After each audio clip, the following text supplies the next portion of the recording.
Les antennes de téléphonie mobile continuent de susciter des protestations. Leurs opposants dénoncent surtout le flou juridique et sanitaire qui entoure leur prolifération. Il ne faudrait pas découvrir dans 10 ans que ces ondes sont en fait nuisibles à la santé.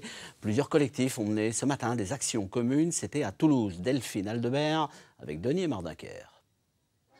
C'est un simple panneau qui a provoqué la levée de boucliers des riverains. Une autorisation de travaux délivrée par la mairie de Toulouse à la société Orange.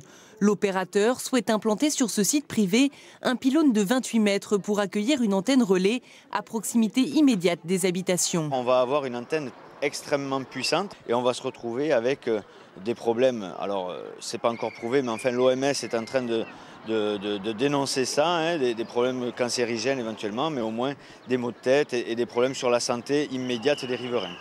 Ces riverains sont loin d'être des cas isolés.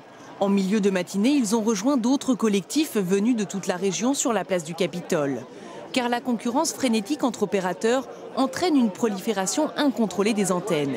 Celles-ci ne sont évidemment pas nocives, mais sur les toits, ce serait une toute autre histoire.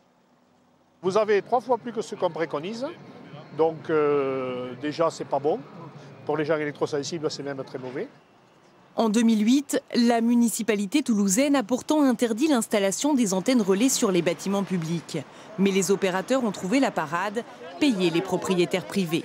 Le collectif pointe l'absence de réglementation contraignante pour les industriels français, si ce n'est un décret de 2002. Ce décret permet d'exposer les gens de 41 à 61 volts par mètre, ce qui est une dose létale. Les gens, effectivement, n'y sont jamais exposés. Simplement, ça permet aux opérateurs de faire absolument ce qu'ils veulent. En attendant, chaque nouveau projet d'implantation génère son lot de procédures. Symboliquement, les manifestants se sont rendus devant le palais de justice, où les recours des riverains sont régulièrement rejetés.